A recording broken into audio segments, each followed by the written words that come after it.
Hi, Nero here from Investment Rise. I've got a question for you. How many times have you heard something along the lines of, oh, that's a great area to invest in because there's so much infrastructure coming in. There's a new train line or a new hospital or a new whatever the case happens to be. I mean, yes, infrastructure is so important when it comes to looking at capital growth prospects, but it's not the only thing that determines capital growth prospects. It's equivalent of saying that just because there's a man who's ready and willing means that you're going to create a baby. Well, there's another half to that equation, right? Having a man all by himself isn't going to create any kind of baby. In the same way, having infrastructure by itself doesn't always guarantee any kind of future capital growth. In fact, nothing really guarantees future capital growth. But I see so many people going, oh, buy there because there's infrastructure going in. Well, the good thing, first of all, about whenever you see lots of infrastructure coming into an area, like certain suburbs around Melbourne, certain suburbs around Sydney right now, there's massive infrastructure going in.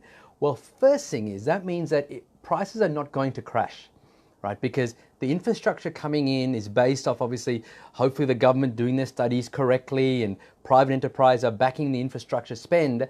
And so you know the prices aren't going to crash because there is an underlying demand. Right, there's people out there who are planning on living in the area, who want to live in the area. The population may even be growing.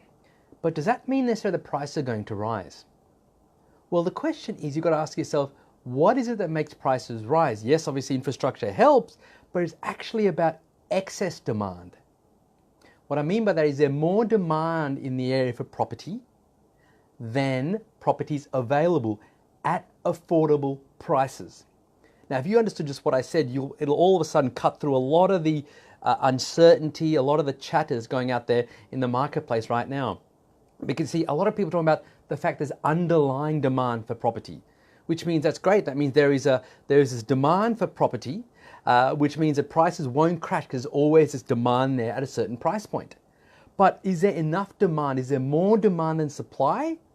Not at the moment, especially in the two major centres. Number one. Number two, even if there is it at the affordable prices? See, let me give you another analogy. Right now, there is more demand than supply for diamonds. I mean, all of us would love to have diamonds, especially our wives, our girlfriends, partners, women out there. Absolutely, you'd love to have more diamonds. But the question is it affordable? So it doesn't matter how much you want something. If it's not affordable for you, there's no point in looking at seeing if you can help prices rise. And the same thing works out for that particular market you're looking at. Are prices right now affordable? Doesn't matter how much infrastructure is going in. If the demand doesn't exceed supply at the current prices, then how can prices rise? And this is where I see so many people saying, look, but just buy the infrastructure is coming in, prices will automatically rise. No, it just means the prices won't crash. And sure, over time, maybe as prices go flat for a while, wage growth increases and affordability comes back to within reason again, then sure, you have an opportunity.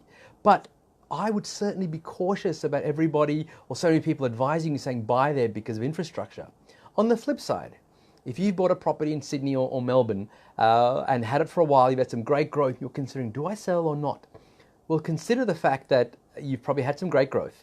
If the rents are taking care of your mortgage right now, or pretty close to it, and you can see lots of infrastructure, well, the question is, do you really want to sell? I mean, wouldn't it be better if you just use the equity, especially if you've got the borrowing capacity, and buy somewhere else rather than selling out? Because remember, whenever you sell and then buy again, you lose out on the in and out costs. And the out costs are your real estate agent's fees, your in costs are your stamp duty, legals, and everything else.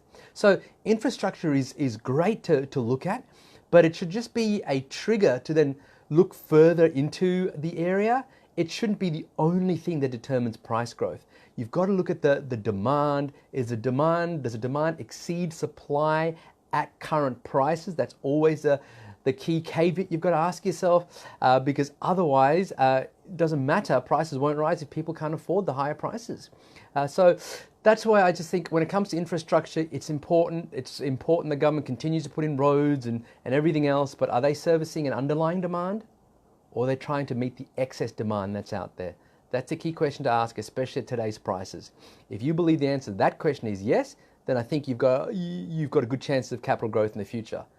But if you're not sure, or if you don't think the answer is yes, then you've got to start maybe looking at other areas for investment choices.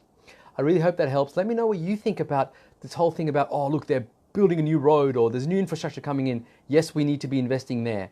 Is that the only criteria you look at, or what else should you be looking at to give yourself more chance of capital growth over the coming few years? Let me know your thoughts in the comments field below. Bye for now.